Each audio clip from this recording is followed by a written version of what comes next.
Eileen's life is basically a bad comedy sketch. First, she was seconds away from getting her head chopped off. Then she stumbled into the twisted young master of the Duke's house who thought consent was optional and stole a kiss. Before she could even recover, her trash of a father decided to sell her off like a second-hand teapot. If misfortune had a favorite child, it would definitely be Eileen. On a sunny day as bright as gold, a man trembled in fear while being dragged to the guillotine. His body shook as he struggled for breath. Realizing his fate was sealed, the official glanced at his watch, confirmed the time, and signaled for silence among the crowd. He declared that the late emperor, in all his greatness, had been betrayed by the devil's claws of narcotics. He emphasized that drugs were an unforgivable crime of the highest order, and under imperial law, Article 47, Clause 1, anyone who unlawfully used or distributed them was to be executed immediately. The man cried desperately for forgiveness, but the official allowed the guillotine to fall, severing his head in one stroke. Gasps filled the air before the crowd erupted into loud cheers celebrating justice. Eileen, however, felt disgusted by the sight. Around her, whispers spread. People remarked that the culprit was fortunate to be caught before Grand Duke Caesar's return. They said that if the ruthless Duke had been in charge, the entire family of the criminal would have faced execution together. They recalled that he had once taken the head of the king of Calpen in a single stroke during the war. Many rulers spared captured kings for negotiations, but he had been deemed insane. Now that the war was over, his return to the capital was imminent. Eileen, startled by the thought, dropped the bucket of leaves she carried. As she bent down, people around her began to notice her presence. Some recognized her, murmuring that she was the famous apothecary from the nearby street, praising her for her remedies. Alarmed, Eileen turned and ran. On her way, familiar voices called out, praising her for her remedies. They said their arms no longer hurt,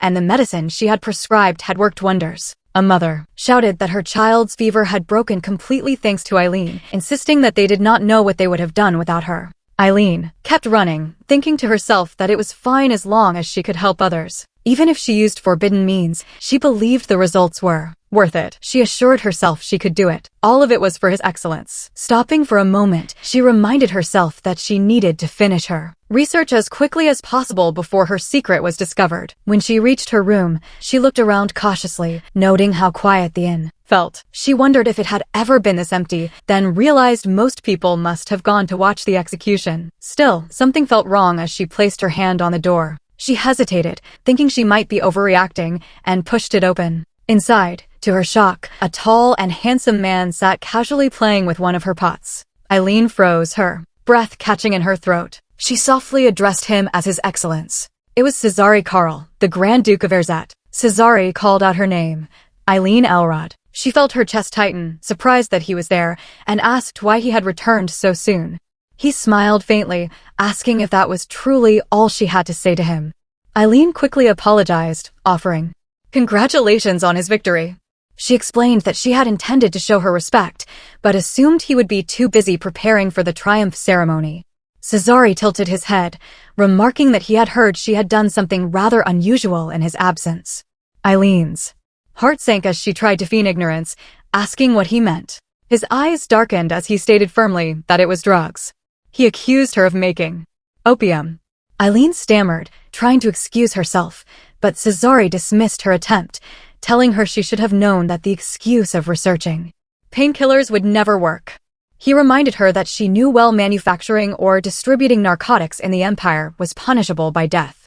He also reminded her that he, as Grand Duke, held the right of immediate execution. At those words, Eileen dropped her bucket again, her hands trembling. She pleaded with him, addressing him and crying that she had only wanted to help the wounded soldiers. She swore it could be of great use in their recovery. With tears streaming down, she admitted she had known drugs were illegal, but insisted her intentions had been good. To her surprise, Cesare stepped closer, his tone softening. He told her that he had not come to frighten her. He asked her to listen carefully, for he had a different purpose. He explained that he happened to need a Grand Duchess. Slowly, he reached out, removed the glasses from her face, and placed them on himself. Looking straight into her eyes, he asked calmly if they should marry. Eileen was taken aback by what she heard. She wondered if he had always been the type to make such jokes, assuming at first that it was not serious. She tried to gather her words, stuttering as she attempted to respond. Suddenly, a wave of seizures ran through her body, and before she could restrain herself, she blurted out that she did not want to marry him. Cesare paused as he reached out to pat her gently. He remarked that her reaction hurt his pride. In his words, she would rather lose her head under the guillotine than agree to marry him. Eileen quickly denied it, insisting that this was not what she had meant. Caesar asked her directly what she did mean then. Either way, he told her she was destined to face one of two ends: execution by beheading or being sold off to some vulgar man with no honor. Eileen pressed for clarity, asking what he truly meant by those words. Caesar repeated his question, demanding to know why she did not wish to accept his proposal. Gathering her courage, Eileen tried to explain. She said that there was no possibility His Excellency could truly hold feelings for her. It had to be because of her mother. Since she was the daughter of his childhood nanny, he had always looked after her out of obligation. Perhaps he still viewed her as a child. Surely, she reasoned, he must need an heir, and that could only mean. Her voice faltered, unable to finish the thought. To her shock, Cesare closed the distance between them without warning. He leaned in and pressed his lips against hers, his kiss forceful as he deepened it. Eileen flinched, her body tensing as his tongue parted her lips. When he finally pulled away, he bit her gently on the lower lip before stepping back. He asked if she felt her doubts had now been answered. Later, Eileen was informed that His Excellency had given strict orders. From that moment onward, she was to be escorted directly to the ducal residence. Rotan, the Knight of Caesar, asked if she was all right, but she could hardly respond.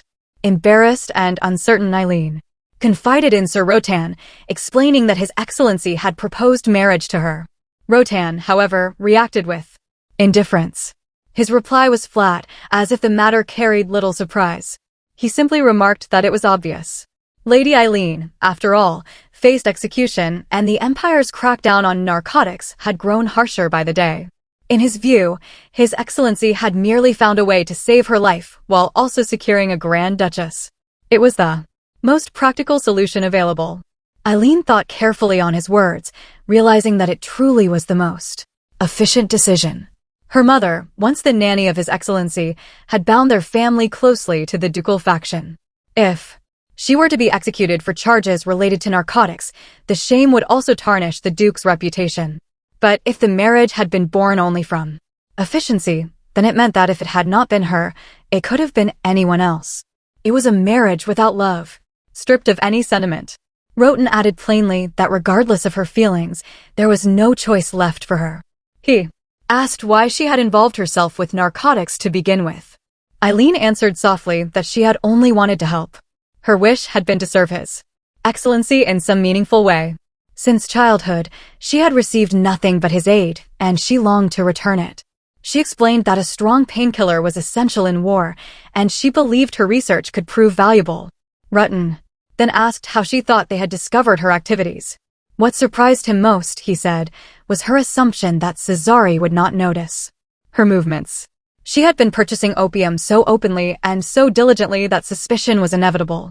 At first, Rotan even suspected that Lady Eileen might be addicted herself, or perhaps she had been deceived by someone else. Eileen quickly denied such claims, insisting she was not foolish enough to fall for such traps. Rotan sighed and said that in any case, everything His Excellency was doing had been for her sake. It must weigh heavily on her, but it was the truth. Eileen lowered her head, whispering that she needed time to think. She thought about her father, realizing that he would become a burden if she accepted. Eileen added firmly, saying they all knew what kind of man her father was. His presence alone would surely become a burden to His Excellency. Eileen noticed the shadow that crossed Rotan's face as he spoke, and it unsettled her deeply. Soon after, Rotan changed the subject. He said that more importantly, everyone wished to see her. He explained that when he had told them she might visit, they asked him to convey their regards. Eileen brightened, her heart lifting slightly, and asked eagerly if everyone was doing well. She mentioned Sir Sinan, Michelle, and Sir Diego in particular. Rotan confirmed that they were all fine. He even added that Diego, ever the mischievous one, had prepared a rabbit doll as a gift for Lady Eileen upon his return. Meanwhile, at Eileen's home, Cesare was buried in a pile of documents. He looked up from her work and allowed himself a faint smile. For now, he thought everything was going according to plan. He glanced at the clock, his expression sharpening. As his thoughts grew heavy, all of it, he believed, was for the sake of that one person. 11 years earlier, little Eileen had wandered about, calling for her mother and asking where she was.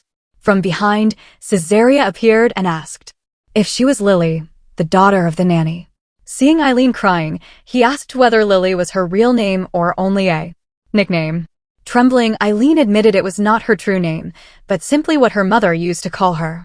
In tears, she ran into his arms, saying she had lost her mother, who had told her to stay put, but she had been distracted by a strange flower. Tazari smiled gently, remarking that her mother was searching frantically for her as well. He picked her up, assuring her that he would take her back. In the present, Eileen sat, confused, reflecting on the memory. She thought about how relieved she had been to meet an adult that day, and how she had thrown herself into his arms without hesitation. Yet, she reminded herself that even then, His Excellency had only been a young prince, and perhaps she should have run to Sir Rotan instead. She remembered her mother's words clearly, no matter what. She was never to tarnish His Highness's honor. Their Rod family existed solely to serve him, and she was never to forget that truth. She reminded herself that he was now the Grand Duke of Erzet, Supreme Commander of the powerful Tone Empire.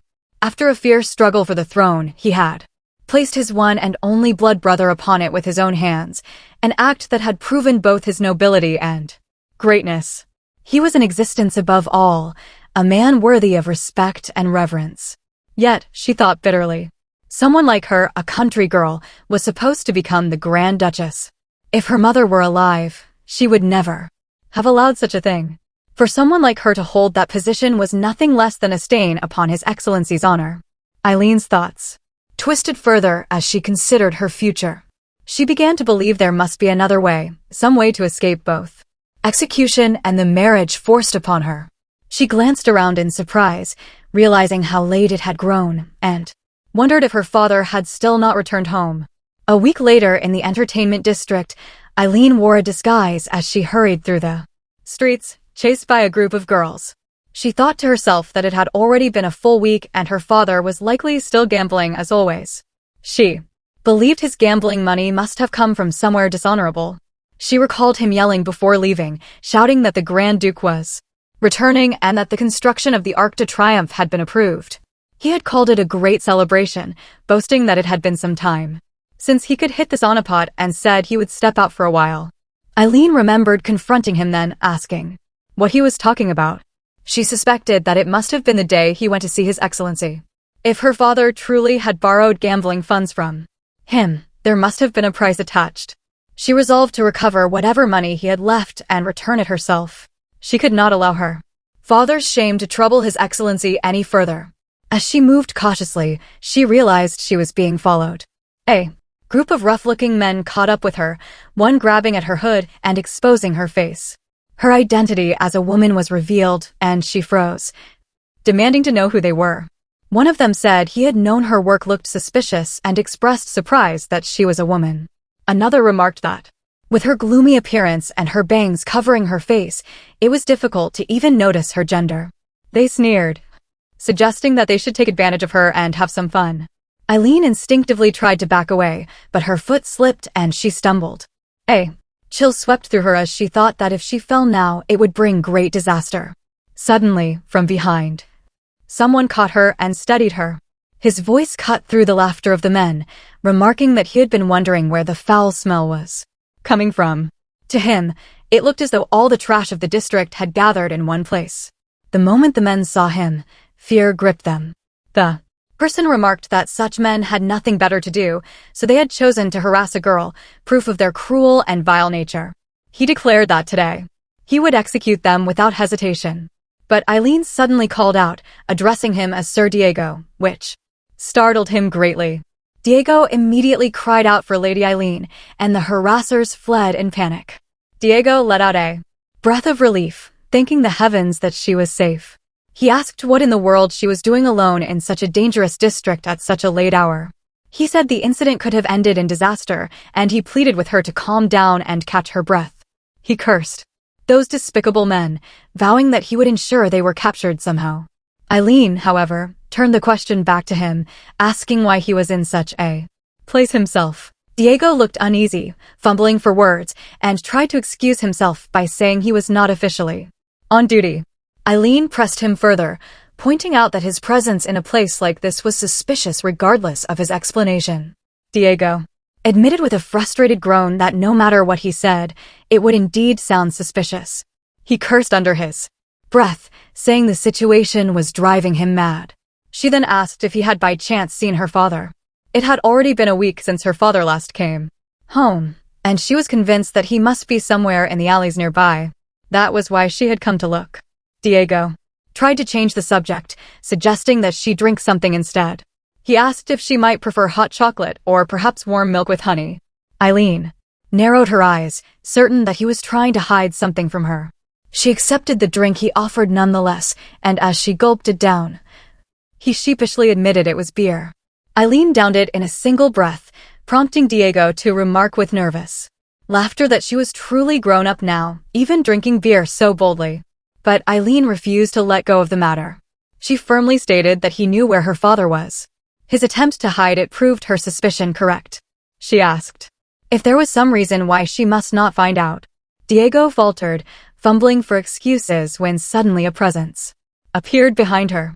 A voice leaned close and whispered in her ear, telling her that Diego could not say it, and that if she needed to be angry, she should direct it at him instead. The voice belonged to Cesare. Eileen stiffened as Cesare himself stepped forward. He calmly offered her cookies, assuring her there was no need for worry. Eileen's cheeks burned with embarrassment, wondering why he had to appear precisely at such a moment when she was in such a disheveled state. She thought he must surely see her as pitiful. Her thoughts lingered on the expression she had glimpsed on his face earlier, and she felt his restless gaze upon her. Yet, when their eyes met, he softened his features into a smile. He remained seated beside her, feeding her cookies with his own hand. Eileen blushed furiously, asking about his expression just now, but she quickly dismissed it, convincing herself it was only her imagination. She tried to protest, saying she could eat by herself, but he only smiled more warmly. He reassured her that she had no reason to worry, that he would never harm her. Then, with a teasing glint, he added that the only thing she might fear from him was a kiss. He gently cooped her face, and Eileen, flustered, blurted out a question. Was he truly intending to marry her? Caesarea asked if she still doubted him. He wondered if she still needed proof. Eileen quickly shook her head, insisting that was not what she meant. She explained that before the campaign he had never treated her this way, and those circumstances were indeed different now. The sudden change was difficult to understand. Cesare responded that 7 years was long enough to change any man. But Eileen pointed out that the war itself had lasted only 3. Her words made Cesare pause and fix his eyes on her. She grew nervous and begged him not to look at her in that way. Cesare asked what exactly he was doing that bothered her. Eileen said that was not the point. What truly mattered was whether there was no alternative other than marriage.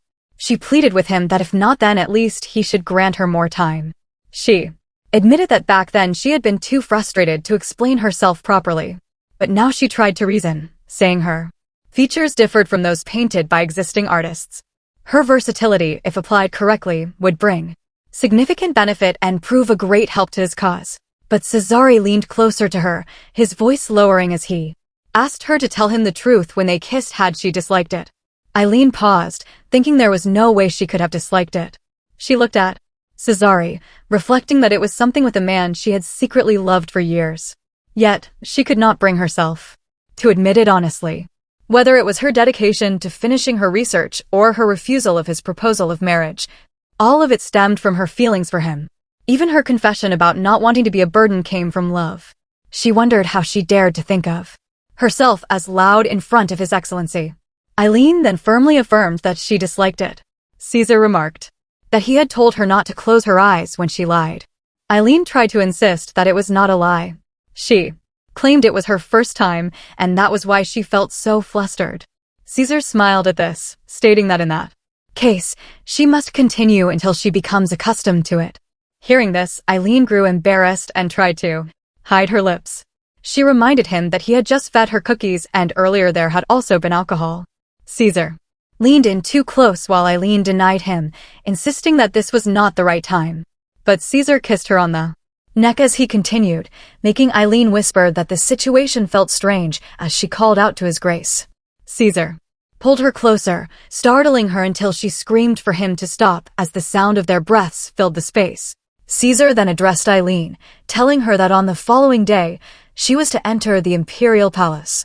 He kissed her hand, requesting her presence at the victory banquet, asking her to congratulate him there, something she could easily do. Afterwards, he commanded Diego to escort the young lady, and Diego gave his affirmation. Yet, Diego cursed his own fortune, thinking why it had to be him to encounter the young lady during his shift. He thought it could have been Rotan instead. But fate had decided otherwise, and he grumbled as he carried out the task. Later, Diego made his report, stating that the young lady had just been escorted safely. At that moment, someone clutched at his leg, pleading desperately for mercy. It turned out to be Eileen's father. The man begged, claiming Eileen must surely be looking for him. He cried out in pain, questioning why he had been dragged into such a dreadful place. Cesare paid attention to the matter, instructing that Eileen should not be given any more alcohol. He seized Eileen's father and declared that from then on, every last drop of alcohol must be hidden away, to which Diego agreed. Caesar then questioned whether this man still had possessions left to sell. Eileen's father denied it, pleading for mercy, insisting that he was not trying to sell his own daughter. Caesar, however, responded coldly, hinting that what had not even begun could still become reality. Diego observed him and thought that despite the grim scene, His Excellency appeared in an unusually good mood, as if something within him had changed. 6 months earlier, in the Kelpin Kingdom, the enemy king had admitted defeat, declaring that from that moment, the kingdom would be subjugated to the Empire. Cesare had laughed it off, reflecting that 7 years earlier, he had finally brought matters full circle for he had followed his heart. The defeated king had begged him to wait, offering anything he wished in exchange for sparing his life. Yet, Cesare had drawn his sword and executed him in an instant. Rotan had expressed surprise, saying that even keeping the king alive for his potential usefulness would not have been too late. He asked if he might know the reason for such a swift execution. To their astonishment, Cesare revealed that he intended to marry. He declared that he would hold a marriage and that he would wed Eileen. Rotan was taken back by this announcement, remarking that Lady Eileen might feel burdened by such a decision. But Cesare stated that the matter could not be helped, for it was better than allowing her to lose her head to the guillotine. Rotan, still in disbelief, asked who would dare threaten the young lady's life.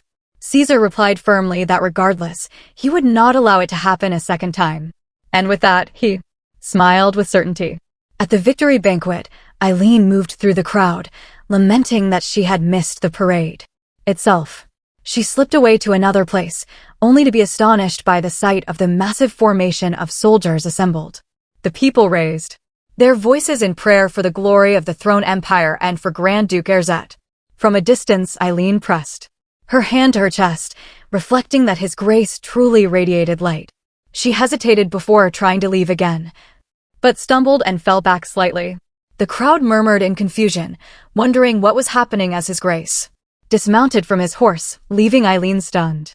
The soldiers called the crowd to order, commanding them to salute. Then he turned to Eileen, questioning why she looked at him in that way before smiling warmly at her. He told her that all of this belonged to her as well and offered her a flower. The whispers among the people grew, some noticing that knights stood scattered throughout the crowd. Many dismissed it, reasoning that they were simply present in case of an accident, calling it thoughtful.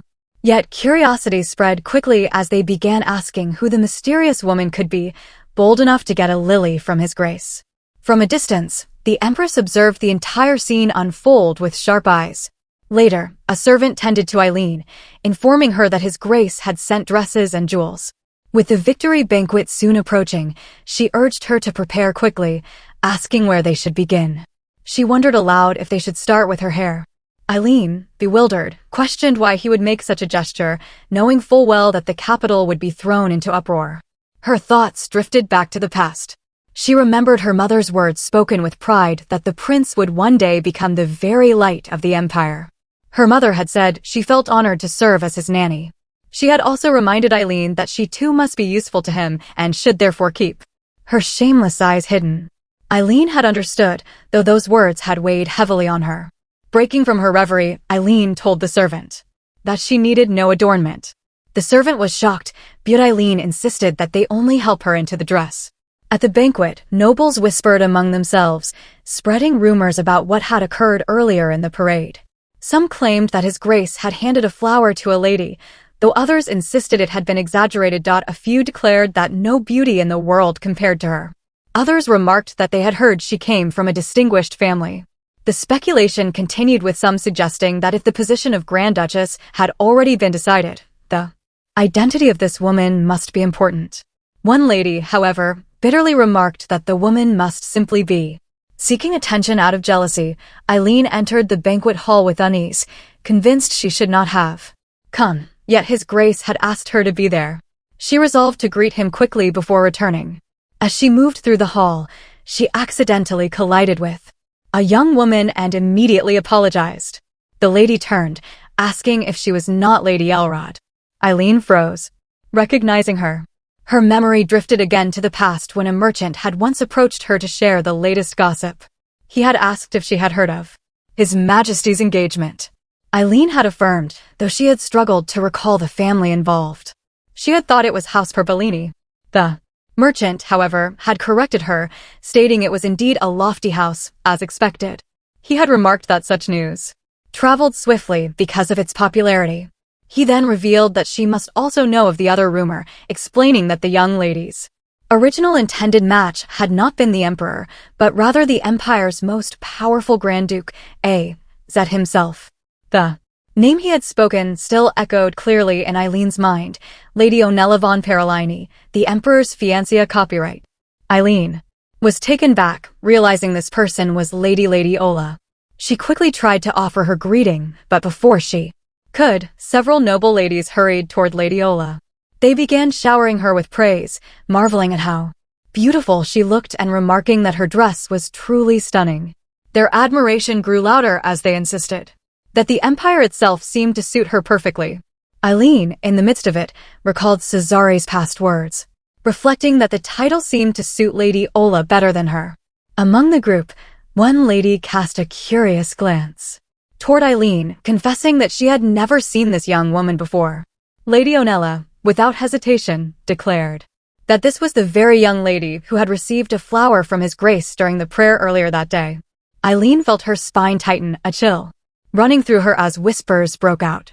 The ladies muttered that perhaps the rumors about her being an unmatched beauty were false. Some speculated that the story of the Grand Duchess being chosen must surely be nothing more than nonsense.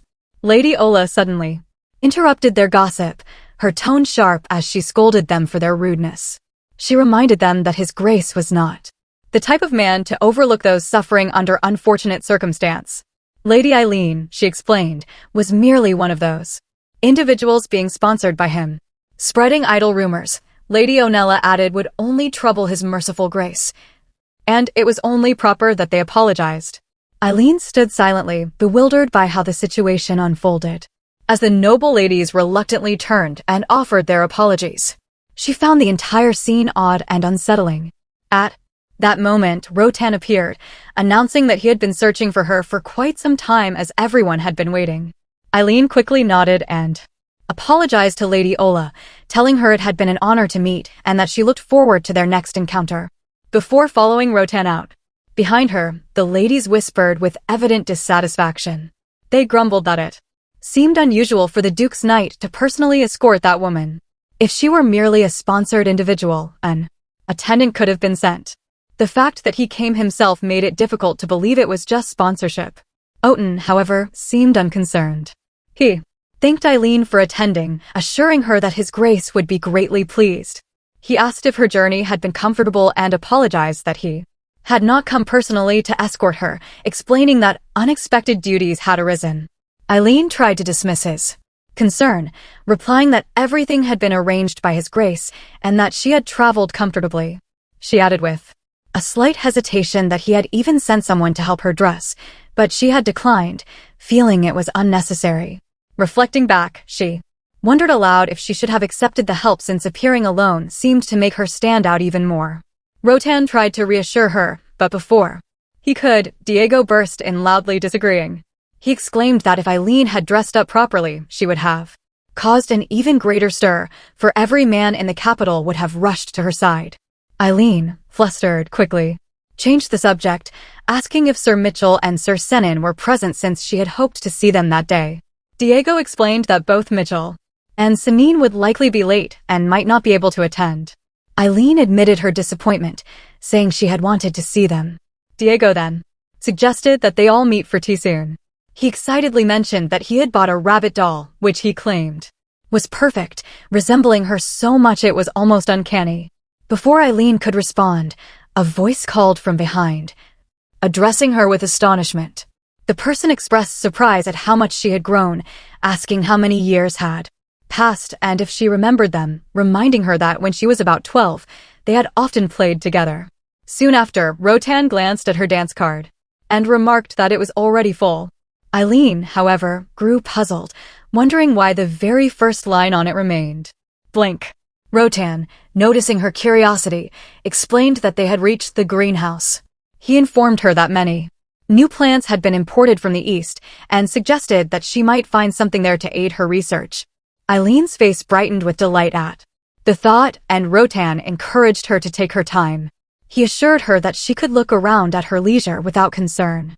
He added that he needed to return to the banquet hall, but that she should enjoy her visit, as there should be no trouble on her way back. Stepping into the greenhouse, Eileen immediately sensed how much it had changed.